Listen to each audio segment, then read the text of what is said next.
Hello दोस्तों, स्वागत है आपका हमारे YouTube चैनल में। तो देखिए, आज यूपी पुलिस के संबंधित ये क्वेश्चन है जीएस के और जीके के। तो इनकी चर्चा कर लेते हैं और इनके डिटेल में इनकी व्याख्या भी करते चल रहे हैं। तो देखिए, पहला क्वेश्चन है, दूध निम्नलिखित में से किसका उदाहरण है? आंसर है निलंबन, सिलिस, पायस या फेन। तो किसका उदाहरण है? पायस। और पायस को इंग्लिश में इमल्सन भी कहते हैं ना। तो दूध जो है, वसा भी होता है दूध में, पानी भी होता है तथा अन्य घटकों से मिलकर के बना होता है। ठीक है, तो इसलिए क्या हो जाएगा? पायस या इमल्सन हो जाएगा। ठीक है, कई बार क्वेश्चन आया, याद रखिएगा। फिर कह रहा है, स्थानांतरणशील कृषि के संदर्भ में सत्य कथन की पहचान कीजिए। तो स्थानांतरण कृषि या इसी को झूमिंग या इसी को शिफ्टिंग एग्रीकल्चर भी कहते हैं। ठीक है, तो इसमें तो एक तो याद रखिएगा, इसमें भूमि की जुताई नहीं की जाती है, और दूसरा पेड़ों को या तो साफ करके या जला करके जो है उसमें जो है पैदावार की जाती है। तो इसमें आंसर क्या हो जाएगा? पहला और दूसरा सही है, तो आंसर हो जाएगा डी। क्या हो जाएगा? हाँ, तो देखो, पहला कह रहा है इसमें भूमि की जुताई नहीं की जाती है, सही है। दूसरा कह रहा है इसमें वनों को साफ करके या जलाकर कृषि की जाती है। ठीक है, तो यही दोनों सही है भाई, तो आंसर डी हो जाएगा। आगे आइए, कह रहा है निम्नलिखित में 1 और 2 स्तंभ दिए गए हैं और इसमें बांधों के नाम है और नदी के नाम है जिन पर ये बांध स्थित है। तो देखो, बांध कौन कौन से दे रहा है? एक तो टिहरी बांध, और आपको पता है टिहरी जो बांध है वो किस नदी पर है? तो भागीरथी नदी पर है। किस नदी पर? और इसी के टिहरी बांध आंदोलन भी चला था जिसके जनक है सुंदरलाल बहुगुणा। फिर है किसाऊ, और किसाऊ कहाँ पे बांध है? सोन। हाँ, तो टोंस नदी में। किस नदी में? हाँ। फिर कह रहा है तीसरा क्या है? लखवार। और लखवार कहाँ पे? लखवार बांध जो है यमुना नदी में। ठीक है, तो ये यमुना हो जाएगा। और अंतिम क्या है? अंतिम है पोंग, और पोंग जो है बांध है ब्यास, पंजाब में। ठीक है, ये मिलान करना था आपको। कौन सा मिला? ये आंसर हो जाएगा 2, 3, 1, 4। और हमने ये सही लिख दिया है। ठीक है, चलिए आगे चलिए।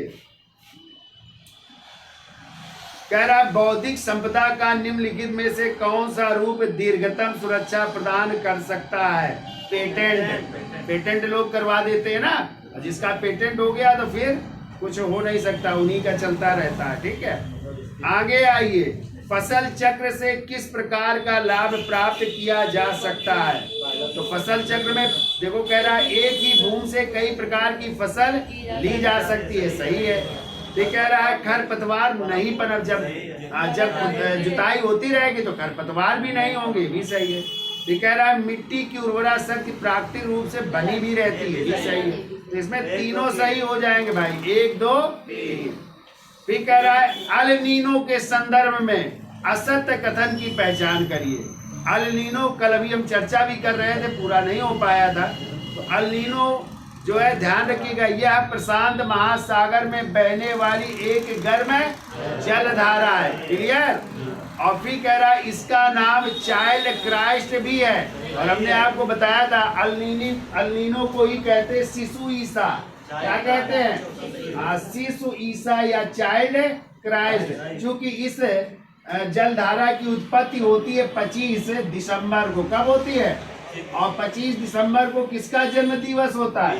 ईसा मसीह का। वैसे तो अटल बिहारी वाजपेयी जी का भी है, सुशासन दिवस के रूप में मनाते हैं, लेकिन आप लोग कहते हैं ना इसी दिन क्या मनाते हो? Christmas day. तो ईसा मसीह का जन्म दिवस, तो इसीलिए इसका नाम पड़ गया है शिशु ईसा। और इसी का उल्टा है लालीना, वो भी पूछा जाता है, उसका नाम मतलब होता है छोटी बच्ची या ईसा की बहन।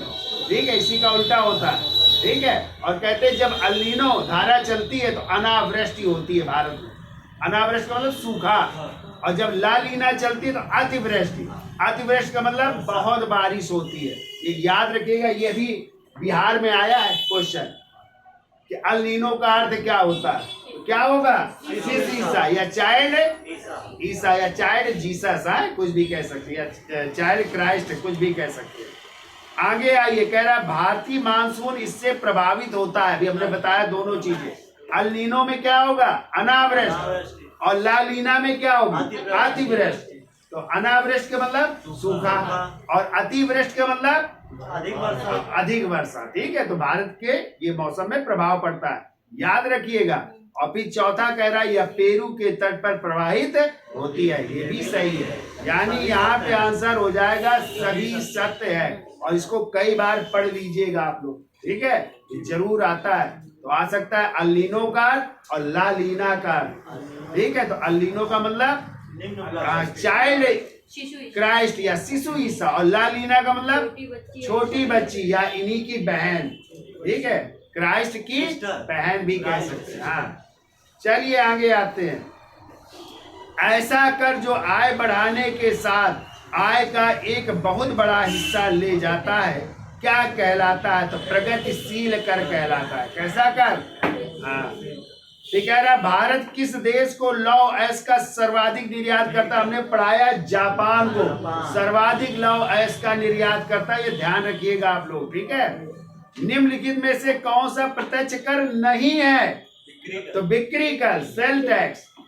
तो बिक्री कर में आप लोग डायरेक्ट नहीं देते हो, अप्रत्यक्ष रूप से दिया जाता है। ठीक है, जबकि इनकम टैक्स, निगम कर और संपत्ति कर ये आप लोग डायरेक्ट रूप से, ये प्रत्यक्ष कर है। ठीक है, आगे आइए। केंद्रीय नियोजित अर्थव्यवस्था में साधनों का विनिधान निम्नलिखित में किसके द्वारा किया जाता है? इसमें हो जाएगा डी, सरकार एवं कीमत तंत्र दोनों पर।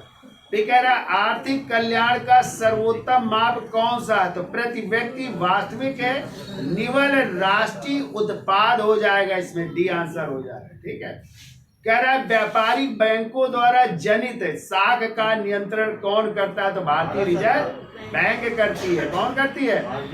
व्यापारिक बैंक को देती है ना धन, उसके बदले ब्याज लेती है, तो वही कहलाती रेपो दर। ठीक है, आगे आइए। लघु और कुटीर उद्योग किस लिए महत्वपूर्ण है? तो वो बहुत लोगों को क्या करते हैं? रोजगार प्रदान करते हैं कुटीर उद्योग। ठीक है, काली मिट्टी आप लोगों ने गलत किया है। काली मिट्टी का सबसे अधिक क्षेत्र किस राज्य में? महाराष्ट्र में है, और इसी में तो कपास होती है काली मिट्टी में। सागौन के वृक्ष किन वनों में पाए जाते हैं? जहाँ मानसूनी, मानसूनी वन हो जाएंगे। ठीक है, लीफी के संबंध में क्या सही है? LIFI। तो लीफी जो है यह उच्च गति से डेटा संचरण के लिए प्रकाश को माध्यम के रूप में संतुलित करता है, ये भी सही है। और दूसरा भी सही है, यह एक बेतार प्रौद्योगिकी है और वाईफाई से कई गुना अधिक। नहीं, लाईफाई और वाईफाई ये वही है, लाईफाई है। क्या है? सॉरी, लाईफाई था, लाईफाई है ये। तो दोनों सही हो जाएंगे। ठीक है, कह रहा नवीनतम राष्ट्रीय शिक्षा नीति भारतीय संसद द्वारा कब स्वीकृत की गई? तो देखिए इसमें हो जाएगा 1986, और नवीनतम अभी 2000 में नहीं हुई। 2000 क्या थी डेट? हाँ, 1-2 जो है उसमें। फिर आइए, पीटी उषा क्या थी? तो पीटी उषा का संबंध है धाविका से, और इन्हीं को उड़न परी के नाम से जानते हैं ना। क्या कहते हैं? उड़न परी के नाम से जानते हैं, भी याद रखें। भारत में हीरे की खाने किस राज्य में स्थित है? तो मध्य प्रदेश में पन्ना, पन्ना में है ना हीरे की खाने, याद रखिएगा। जातियों के विकास का सिद्धांत किसने प्रतिपादित किया था? तो डार्विन ने। किसने प्रतिपादित किया? डार्विन ने प्रतिपादित किया। निम्नलिखित में किसमें प्रोटीन नहीं होता? पालक में आयरन होता है, प्रोटीन नहीं होता। पालक खाओ तो कहते लौह तत्व प्राप्त होते, आयरन प्राप्त होते। अब इससे सरल आएगा क्या पेपर? हाँ, चलिए आगे आइए। गुरुत्वाकर्षण के नियम का आविष्कारक कौन है? तो न्यूटन का नियम है ना, गुरुत्वाकर्षण का नियम। पृथ्वी सभी वस्तुओं को अपनी ओर आकर्षित करती है, तो यही तो है नियम गुरुत्वाकर्षण। अब तुम लोगों को इग्नू नहीं पता है, इंदिरा गांधी ओपन यूनिवर्सिटी, ये दिल्ली की है और ये मुक्त विश्वविद्यालय है। ओपन यूनिवर्सिटी है इग्नू, इंदिरा गांधी ओपन यूनिवर्सिटी। और जैसे आपका छूट गया क्या कोई? हाँ, तो इसमें हो जाएगा दिल्ली, क्या होगा? हाँ, इंदिरा गांधी मुक्त विश्वविद्यालय। यदि उत्तर प्रदेश का आ जाए मुक्त विश्वविद्यालय तो राजेश टंडन मुक्त विश्वविद्यालय, जिस इलाहाबाद फाफा मऊ, और इसका ये ब्रांच है कानपुर, जहाँ पे भाजपा का वो बना है ऑफिस, उसी के बगल में अब हो गया, ठीक है। और वैसे फाफा मऊ में इलाहाबाद में इसका मेन जो है वहाँ पे है, ठीक है। हाँ, तो स्थापना तो क्लियर नहीं, लेकिन देख लीजिएगा। तो ये उत्तर प्रदेश का है, कौन सा? राजेश टंडन। और ये जो है दिल्ली का इंदिरा गांधी ओपन यूनिवर्सिटी, ठीक है, याद रखिएगा। फिर देखो एनसीईआरटी ये है, राष्ट्रीय शैक्षिक अनुसंधान एवं प्रशिक्षण परिषद की स्थापना कब हुई थी? हमने लिखाया है आपको, जब आपको संस्थाएं या लिखाएं, तो एनसीईआरटी की स्थापना हुई थी 1961 में, और इसका मुख्यालय भी दिल्ली में है। कहाँ पे? नहीं, दिल्ली में। याद रखिए, भारत के जवानों कैसे काम चलेगा। आप लोग उत्तर प्रदेश के जवान बनने जा रहे हैं, हाँ, तो भारत की तो छोड़िए, यूपी पुलिस बनने जा रहे हैं, ठीक है। कैसे काम चलेगा, मेहनत नहीं करोगे आप। आगे कह रहा है, स्वतंत्रता के बाद भारत में प्रथम शिक्षा आयोग कौन सा? कोठारी आयोग। क्यों? राधा कृष्णन आयोग 1948। स्वतंत्रता के बाद राधा कृष्णन आयोग, अभी कल बता रहे थे हम, तो 1948 में स्थापना हुई, और इसी के सुझाव पर 1953 में यूजीसी का गठन हुआ। किसका? विश्वविद्यालय। और इसने कार्य करना शुरू कर दिया था 1956 से यूजीसी ने, ठीक है। और यही करवाती है नेट और जेआरएफ की परीक्षा। कौन? यूजीसी, यूनिवर्सिटी ग्रांट कमीशन, यानी विश्वविद्यालय अनुदान। तो किसकी सिफारिश पर गठन किया गया था? राधा कृष्णन आयोग। और राधा कृष्णन आयोग कब आया? स्वतंत्रता के बाद आया। कोठारी आयोग 1964 है भैया, ठीक है, वो भी था शिक्षा से संबंधित, कोठारी आयोग भी था। आगे आइए, जब भारत को स्वतंत्रता प्राप्त हुई उस समय वायसराय कौन थे भारत के? तो लॉर्ड माउंटबेटन थे। और आपको पता है स्वतंत्र भारत के पहले क्या बने थे? गवर्नर जनरल भी बने थे यही, ठीक है। जब आ जाए भारतीय गवर्नर जनरल कौन बना? तो आ जाएंगे सिराज गोपालाचारी। तो दोनों याद रखिए। कह रहा है भारतीय नागरिकता का लोप कब हो जाएगा? तो इसमें सभी, जब कोई व्यक्ति विदेशी नागरिकता प्राप्त कर लेता है, तथा जब वह नागरिकता का क्या कर देगा? परित्याग कर देगा। और जब सरकार किसी कारण से उसकी नागरिकता से उसे वंचित कर सकती, तो सभी कारण हो जाएंगे, ठीक है। कह रहा है निम्नलिखित में किस संविधान को लघु संविधान कहते हैं? बहुत पूछा जाता है, मिनी कॉन्स्टिट्यूशन किसे कहते हैं? तो 22वें संविधान संशोधन 1976 को कहते हैं लघु संविधान। क्लियर? चलिए आगे आइए। कह रहा भारत में मौलिक कर्तव्यों को कौन सी मान्यता नहीं प्राप्त है? वैधानिक मान्यता नहीं प्राप्त है, ठीक है। जबकि इसमें सामाजिक, आर्थिक, राजनीतिक न्याय की बात की गई है। यही तो मेन है, सामाजिक, आर्थिक, 3 प्रकार के न्याय की बात की गई। लोक कल्याणकारी राज्य की बात की गई, इसमें नैतिकता की बात की गई है, नहीं की गई है। हाँ, तो सब सही है, वैधानिक केवल गलत है, ठीक है। आगे आइए, कह रहा है निम्नलिखित में कौन सा प्रदूषण कारक जैविक रूप से अपघटित होता है? मल। क्या हो जाएगा? हाँ, कह रहा है भारत में अंग्रेजी शिक्षा किसने प्रारंभ की? लॉर्ड मैकाले का छनन सिद्धांत, फिल्ट्रेशन थ्योरी। कहा था यदि उच्च वर्ग को शिक्षा दी जाएगी अंग्रेजी में, निम्न वर्ग भी। और उस समय थे लॉर्ड विलियम बेंटिक। 1835 में अंग्रेजी को माध्यम बना दिया गया था शिक्षा का। क्लियर? क्या हो जाएंगे आंसर? मैकाले किसके समय? लॉर्ड विलियम बेंटिक के समय। क्लियर? डेट 1835, याद रखिएगा। आगे आइए भाई, कह रहा सुल्तान मोहम्मद बिन तुगलक ने अपनी राजधानी दिल्ली से कहाँ स्थानांतरित की थी? तो दिल्ली से किसको बनाया था? दौलताबाद। और दौलताबाद का एक और नाम था, अब आप लोग बताइए। अरे खुल्दाबाद। देखिए, कुतुबुल इस्लाम भी कहते थे,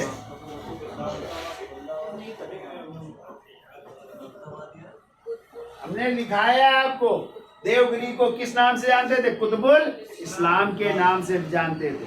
वैसे तो देवगिरी या दौलताबाद एक ही चीज है, ठीक है। इसका नाम एक और था, कुतुबुल इस्लाम भी कहते थे, याद रखिएगा। आगे आइए, कह रहा है गौतम बुद्ध का जन्म कहाँ हुआ था? अब ये तो सही किया होगा, कब हुआ था? 500। हाँ, और लुम्बिनी है कहाँ पे? आ जाए नेपाल की तराई में कपिल वस्तु के रुम्मनदेई के लुम्बिनी नामक गांव में आम्र उद्यान में हुआ था इनका जन्म। कितना याद रखिएगा, ठीक है। 563। बचपन का क्या नाम था? पिता का नाम? किस वंश के थे? शाक के वंश के। माँ का नाम? महामाया या माया देवी था। जन्म के 7वें दिन माँ का किसने पाला पोसा? मौसी प्रजापति गौतमी ने। पत्नी का नाम? यशोधरा या बिंबा या गोपा या भद्रकचना या समुद्र का, इतने नाम थे। बेटे का नाम? राहुल। ये सब याद रखिएगा आप लोग। हाँ, माँ जो है कोली वंश की थी, महामाया, ये भी याद रखिएगा, ठीक। आगे आइए, ऋग्वेद में निम्नलिखित में किस सूक्त में हमें चातुर्वर्ण व्यवस्था का प्राचीनतम प्राप्त होता है? तो ऋग्वेद का 10वां मंडल है। कौन सा मंडल? और ऋग्वेद के इसी 10वें मंडल में कौन सा सूक्त है? पुरुष सूक्त है। और इसी पुरुष सूक्त से उस समय चारों वर्णों का, वैसे तो केवल किसका? सूत्रों का पहली बार उल्लेख, तो कह सकते हैं यहाँ से हमें चारों वर्णों का उल्लेख मिलता है। पहले 3 वर्ण पहले से थे, कौन? ब्राह्मण, क्षत्रिय, वैश्य, और चौथा वर्ण ये भी आ गया सूत्रों का। तो चारों वर्णों का उल्लेख हमें इसी 10वें मंडल के किस सूक्त से? पुरुष सूक्त से मिलता है, ठीक है। बहुत पूछा जाता है, याद रखिएगा इसको। आगे आइए, प्रगट सिंह किससे संबंधित है? अरे हॉकी से। हॉकी के कप्तान भी रहे हैं प्रगट सिंह, ठीक है। हाँ, पंजाब के हैं। हाँ, कह रहा भारत में आर्थिक नियोजन के प्रमुख उद्देश्य रहे हैं, सभी हो जाएंगे। क्या हो जाएंगे? बौद्ध धर्म की किस शाखा में मंत्र, हठ योग एवं तांत्रिक आचारों को प्रधानता दी गई? ब्रजयान। कौन सा यान? हाँ, ब्रजयान में। किस बायोम का विस्तार ध्रुवीय क्षेत्रों में पाया जाता है? टुंड्रा प्रदेश। कौन से? तो ये सब ध्रुवों में, उत्तरी ध्रुव और दक्षिणी ध्रुव। देखो आ गया, कौन सा वेद गद्य और पद्य में लिखा गया है? यजुर्वेद। और ये भी गलत करते हो तुम लोग, ये तो नहीं गलत होना चाहिए, ठीक है। अच्छा बताइए, यजुर्वेद का पुरोहित क्या कहलाता? अध्वर्यु कहलाता था। क्या कहलाता था? अध्वर्यु कहलाता। और इसी में याज्ञिक कर्म कांडों की जानकारी मिलती, यज्ञ के समय किए जाने वाले विधि विधान या अनुष्ठान की जानकारी मिलती है, ये भी याद रखिए। अब ये तो नहीं गलत होगा। हाँ, आगे चलिए, कहाँ तक पहुँचे? अच्छा, अशोक को उसके किस लघु शिलालेख में बुद्ध शाक या एवं अशोक कहा गया है? तो आपका जो है मास्की शिलालेख, जो कर्नाटक से मिला है, और इसी मास्की शिलालेख में अशोक ने अपने को क्या कहा है? बुद्ध शाक्य कहा है। क्या कहा है? हाँ, जबकि गौतम बुद्ध को शाक्य मुनि भी कहते हैं, ठीक है। और हमने आपको पढ़ाया है कि अशोक का नाम अशोक कहाँ मिलता है? मास्की, गुर्जरा, निट्टूर, उदगोलन और रुद्रदामन के जूनागढ़ अभिलेख से अशोक का नाम अशोक मिलता है, ये भी याद रखना है आपको, ठीक है। तो देखो, मास्की से नाम भी मिल रहा है और क्या मिल रहा है? बुद्ध शाक्य भी मिल रहा है, दोनों चीजें मिल रही यहाँ से, ठीक है। मास्की कहाँ पे? कर्नाटक में। अशोक का देखो नाम भी है मास्की में, और यहाँ पे उसने अपने को बुद्ध शाक्य कहा है, ठीक है, क्लियर। और जब आ जाए अशोक की मूर्ति, कहाँ से मिली है? अशोक की मूर्ति मिली है कर्नाटक के कनगनहल्ली से। ये आएगा क्वेश्चन इस बार। कर्नाटक के कनगनहल्ली से अशोक की मूर्ति मिली है, ये नवीनतम प्रमाण है, ठीक है। और यहाँ पे अशोक का नाम भी अशोक मिला है, ये भी दोनों चीजें। तो मूर्ति क्या मिली है? अशोक की मूर्ति और अशोक का नाम भी मिला है कर्नाटक के कनगनहल्ली से, ये नोट कर लीजिएगा, ठीक है। ये समय पूछा जा रहा है। चलिए आगे आइए। नहीं, मास्की गुर्जरा में केवल नाम मिला है। देखिए अभी हमने क्या बताया, गुर्जरा में केवल नाम यदि होता अशोक, इसमें दोनों चीज कह रहा है ना कि बुद्ध शाक और नाम, तो दोनों चीज मिला है मास्की शिलालेख, ठीक है। आगे आइए। हरिसेन किस शासक का दरबारी कवि था? समुद्रगुप्त। की प्रयाग प्रशस्ति के रचयिता कौन है? हरिसेन। और प्रयाग प्रशस्ति ब्राह्मी प्लस संस्कृत में गद्य और पद्य में चप्पू शैली में लिखी गई है। और इस प्रयाग प्रशस्ति को निर्गत किया था तिलक भट्ट ने, ये जोड़ लीजिएगा, इसको निर्गत करने का कार्य किया था तिलक। और ये प्रयाग प्रशस्ति किसकी किसकी है? ये अशोक की भी है, समुद्रगुप्त की भी है, और किसकी है? जहाँ वीर का भी लेख है, इसमें वीर बल का भी लेख उत्कीर्ण है, हाँ विक्टोरिया का भी लेख उत्कीर्ण है, इतने लोगों का है, ध्यान रखिए। अशोक, समुद्रगुप्त, जहांगीर, बीरबल और विक्टोरिया। क्लियर, याद रखिएगा है प्रयाग प्रशस्ति। अब तो वहां पे इलाहाबाद के किले के अंदर, पहले कौशाम्बी में थी, तो जहांगीर इसको ले गया था, ठीक है, इलाहाबाद किले में। आगे आइए। निम्नलिखित में किसने सर्वप्रथम दक्षिण में अपनी सत्ता की स्थापना की? सातवाहन। क्यों?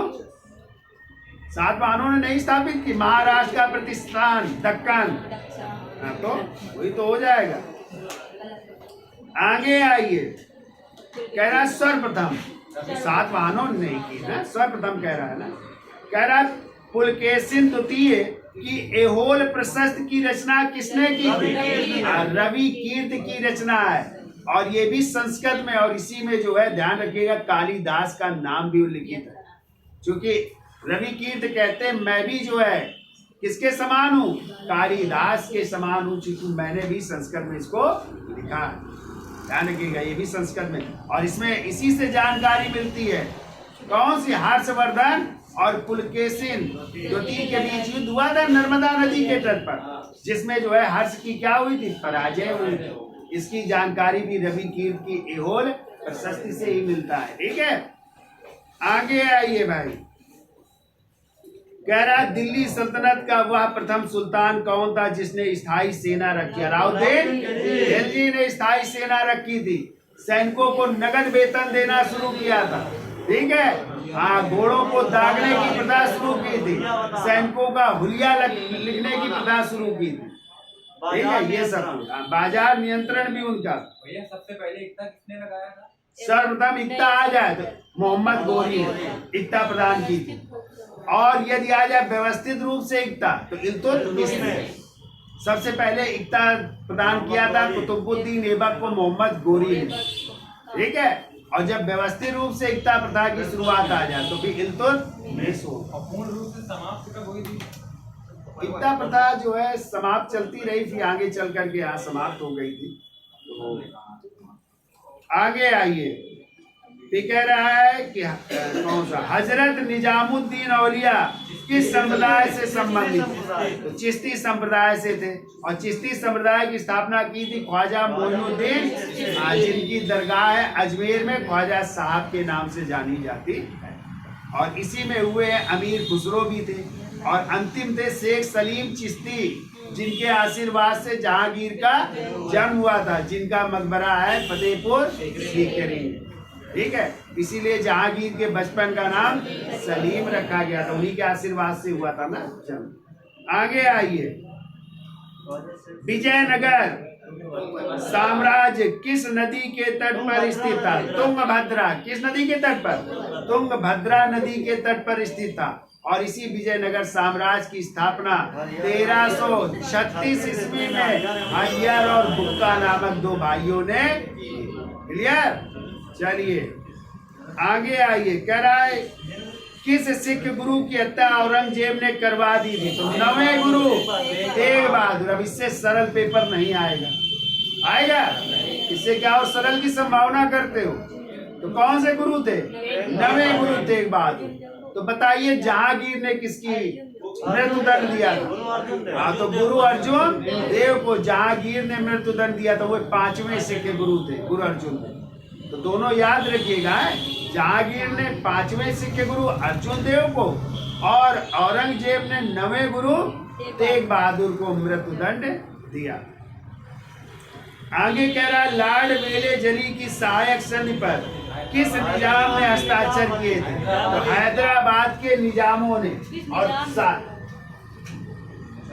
तो निजाम अली ने, और क्या, हैदराबाद के निजाम अली ने, ठीक है। और कब किया था? 1798 में। कब?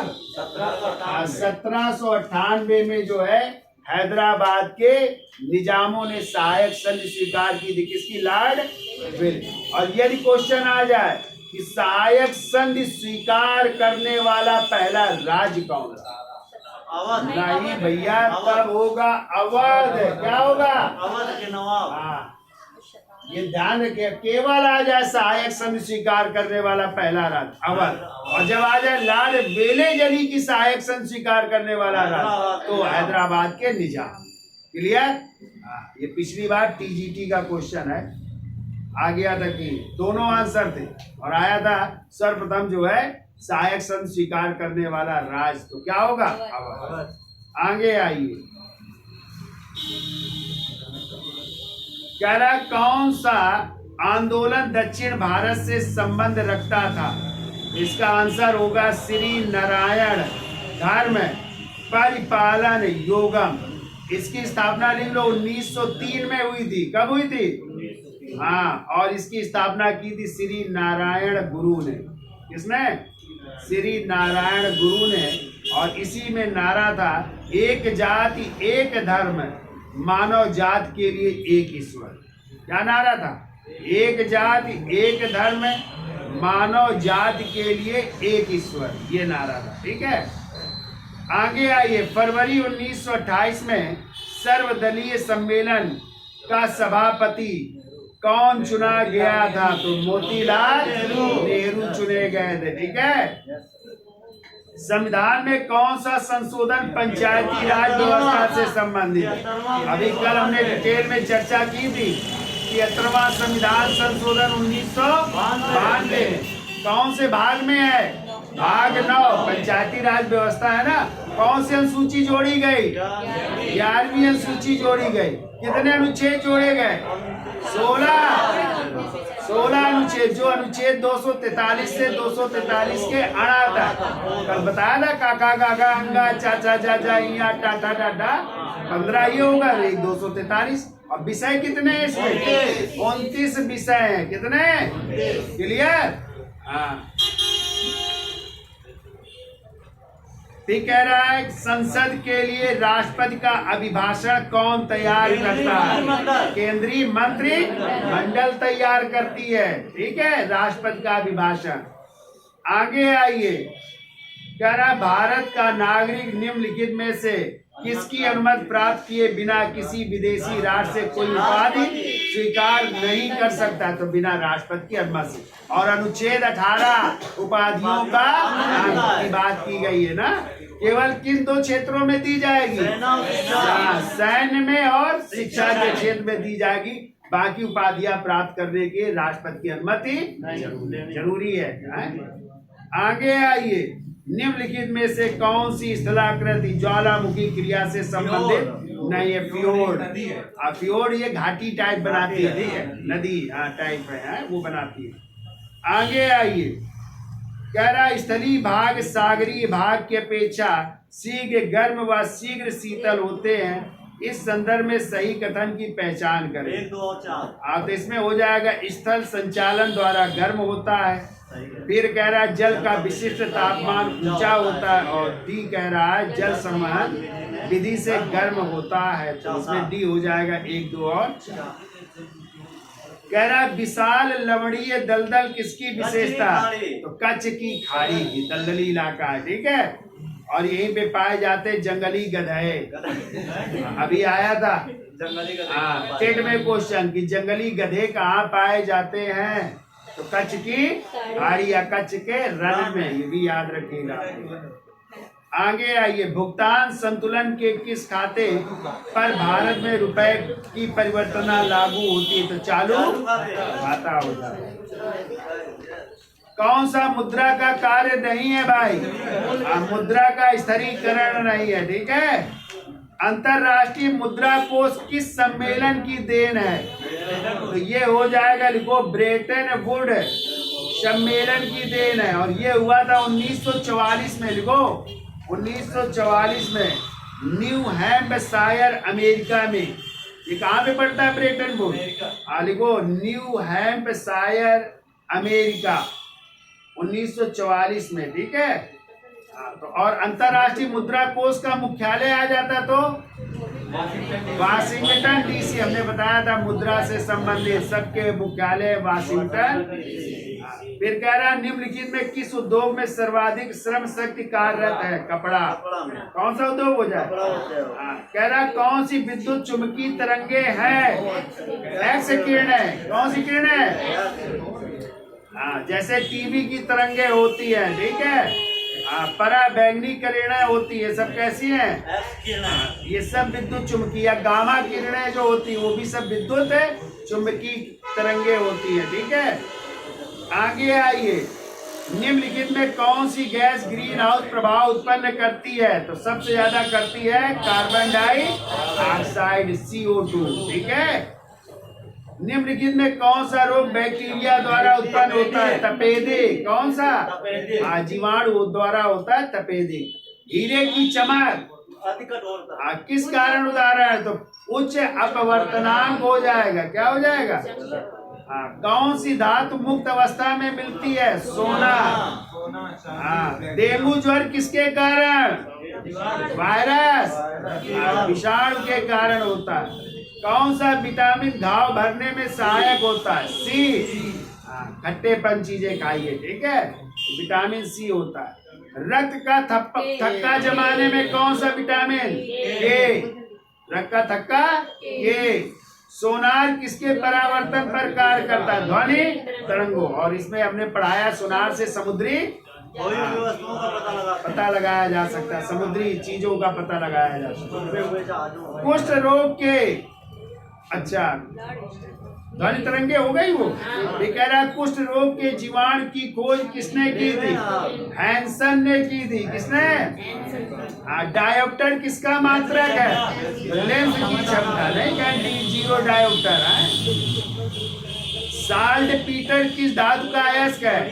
सोडियम। किसका? हॉकी का जादूगर मेजर। तो कब खेल दिवस मनाते हो? 29 अगस्त। तो उन्हीं का तो जन्म दिवस होता है, मेजर ध्यानचंद का है। ये कह रहा है कैल्शियम कौन सा अजैविक घटक है? अकार्बनिक। कौन सा है? और यूनिसेफ का मुख्यालय कहाँ है? अरे जिनेवा नहीं, न्यूयॉर्क। यूनिसेफ पूछा गया है, न्यूयॉर्क। और यूनेस्को का पेरिस।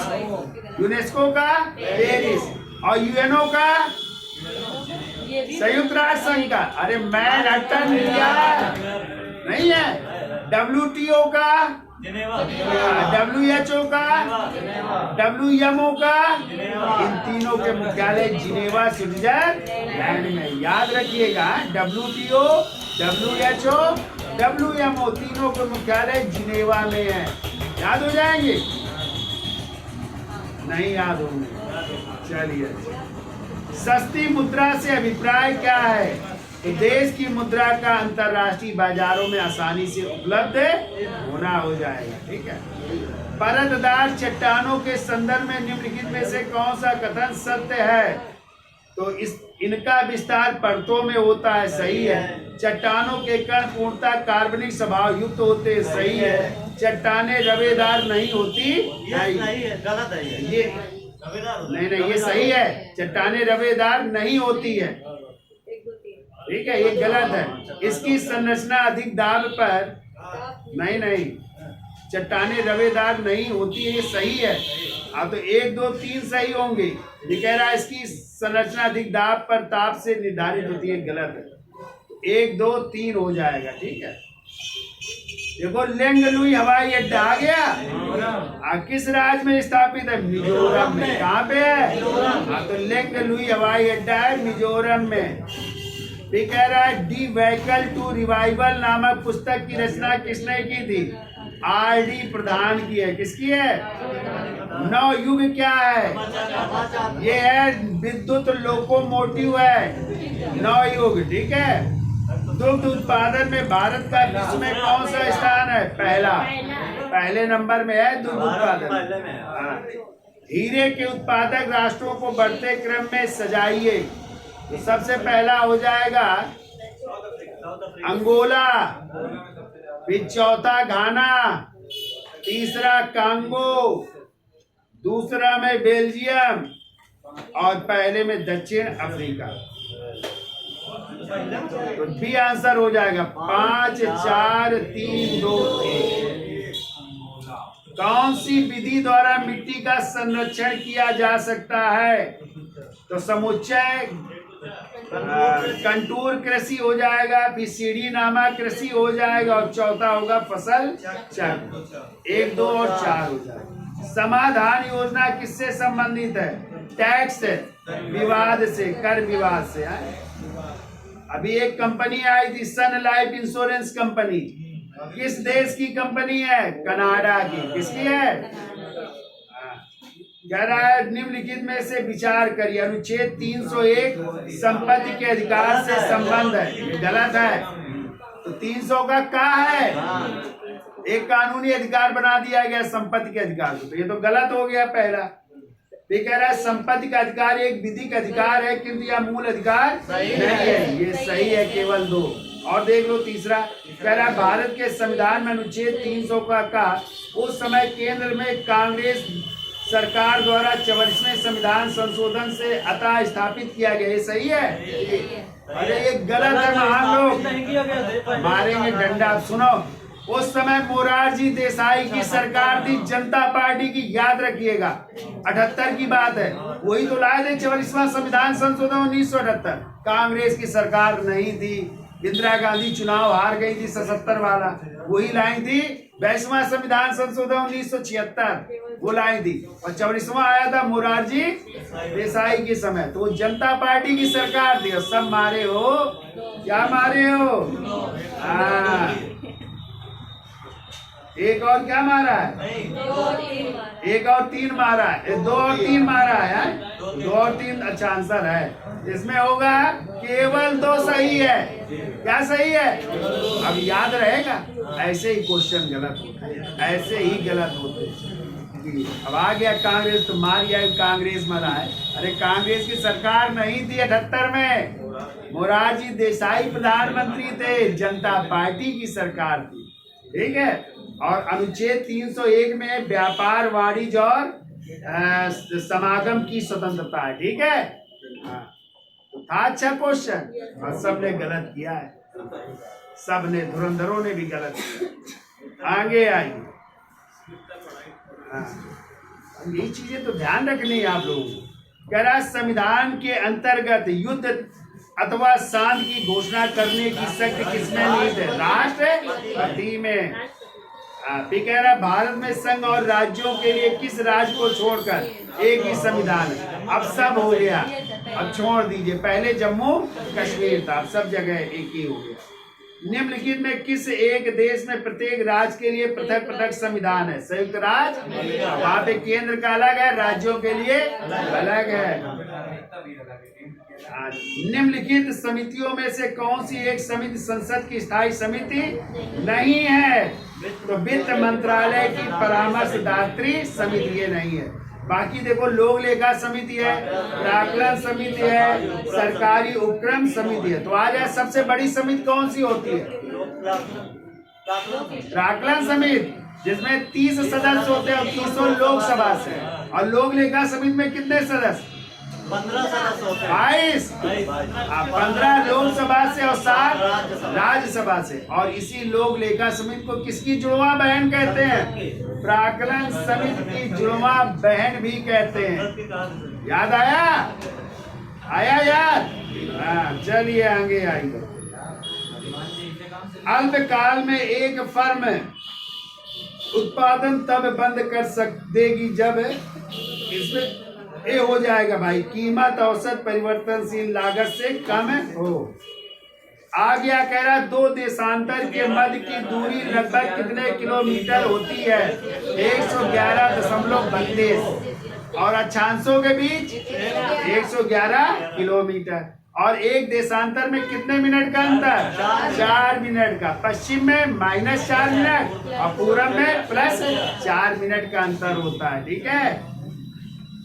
केंद्रीय सरकार के संदर्भ में निम्नलिखित कथनों पर विचार करिए। तो इसमें केवल 2 हो जाएगा। प्रत्येक मंत्री को मंत्रालय राष्ट्रपति द्वारा प्रधानमंत्री की सलाह पर सौंपा जाता है, ध्यान रखिएगा। फिर कह रहा है निम्नलिखित व उनके अयस्कों में कौन सुमेलित है? तो इसमें जिंक का हो जाएगा कैलामाइट, सही है। और टिन का हो जाएगा कैल्सिटोराइट। तो पहला और तीसरा हो जाएगा। ठीक है। कह रहा निम्नलिखित में उष्णकटिबंधीय घास के मैदान को पहचानिए। तो कंपास और सवाना। तो देखो कंपास लिखिए, ब्राजील के घास के मैदान है, लिख लो। कंपास ब्राजील के हो जाएंगे, सवाना दक्षिण अफ्रीका के हो जाएंगे, लिख लो। सवाना दक्षिण अफ्रीका के। और इधर पंपास दिए ना, पंपास अर्जेंटीना के हो जाएंगे, लिख लो। Pampas Argentina. और स्टेपी जो घास के मैदान यूरेशिया, यूरोप और एशिया के, तो इसे यूरेशिया कह सकते हैं। ठीक है। और यदि आ जाए भारत में कौन से घास के मैदान है? गुलमर्ग, सोनमर्ग। हाँ, तो जम्मू कश्मीर में लिखो सोनमर्ग और गुलमर्ग। और जबकि उत्तराखंड में इन्हें बुग्याल कहते हैं। क्या कहते हैं? सोनमर्ग और गुलमर्ग। गुलमर्ग है, सोनमर्ग, गुलमर्ग जम्मू कश्मीर में है। और उत्तराखंड में लिखो इन्हें कहते हैं बुग्याल। क्या कहते हैं? बा बनाइए, बुग्याल। ये घास के मैदान है। भारत की बात की जाए, कह रहा है राष्ट्रीय विकास परिषद का अध्यक्ष कौन होता है? प्रधानमंत्री। कौन होता है? हाँ। फिर कह रहा है भोपाल गैस कांड में किस विषैली गैस का? हाँ, तो मिथाइल आइसोसाइनाइड, इसी को मिक गैस कहते हैं। और कब हुआ था ये कांड? 2 और 3 दिसंबर 1984, लिख लीजिएगा। भोपाल गैस कांड कब? 2 और 3 दिसंबर 1984 को। कहाँ पे? भोपाल की यूनियन कार्बाइड फैक्ट्री थी, जो अमेरिकी की कंपनी थी, एक अमेरिका कंपनी है। ठीक है। वहां से रिसाव हुआ था मिक गैस का। ठीक है। फिर आइए, कह रहा है अछूतोद्वार के लिए दलित वर्ग मिशन की स्थापना वर्ष 1906 में किसने की थी? तो इसकी स्थापना की थी विट्ठल रामजी शिंदे। विट्ठल रामजी शिंदे या B R Shinde, short name मिलता है। बंबई में की थी। ठीक है। और आज ऑल इंडिया डिस्प्रेड क्लास फेडरेशन की स्थापना तो वो की थी भीमराव अंबेडकर ने 1924 में। और भीमराव अंबेडकर ने एक पत्रिका निकाली थी, पाक्षिक पत्रिका, बहिष्कृत भारत, बहुत पूछी जाती है। ठीक है। पाक्षिक पत्रिका थी, यानी 15 दिन में निकलती थी, भीमराव अंबेडकर की थी। तो कह रहा है 1909 में नासिक में मजिस्ट्रेट थे जैक्सन की गोली मारकर हत्या करने वाले क्रांतिकारी कौन थे? अनंत लक्ष्मण कनहारे पूरा नाम था। क्या नाम था? और इसी में इसी के तहत गिरफ्तार हुए थे बीडी सावरकर और इनको काले पानी की सजा हुई थी। भेजे गए थे अंडमान निकोबार की सेलुलर, इसीलिए उस जेल का नाम अब क्या हो गया है, बीडी सावरकर जेल। और दूसरा अंडमान निकोबार की जो राजधानी पोर्ट ब्लेयर का जो हवाई अड्डा है उसका भी नाम कर दिया गया बीडी सावरकर अंतरराष्ट्रीय हवाई अड्डा, उन्हीं के नाम से। ठीक है, क्लियर। आगे आइए, साल्ट लेक स्टेडियम कहाँ है, कोलकाता। और ये फुटबॉल का सबसे बड़ा स्टेडियम है, लिख लीजिएगा। किसका है ये, फुटबॉल का। इसी का दूसरा नाम लिखिए, साल्ट लेक का दूसरा नाम लिखो, विवेकानंद युवा भारती क्रीडांगन नाम है इसका। वही इसी का नाम, साल्ट लेक का, कलकत्ता वाले का। देखो, विवेकानंद युवा भारती क्रीडांगन है, यानी VYBK, साल्ट ने VYBK। तो ये आपके GS और GK के क्वेश्चन थे, 100 क्वेश्चन थे। तो पेपर अच्छा रहा होगा, क्यों भाई? हाँ, तो ऐसे हल करते रहिए, आगे बढ़ते रहिए। और वीडियो अच्छा लगा हो तो लाइक करिए, शेयर करिए और देखते भी रहिए। धन्यवाद, सब्सक्राइब भी करिए।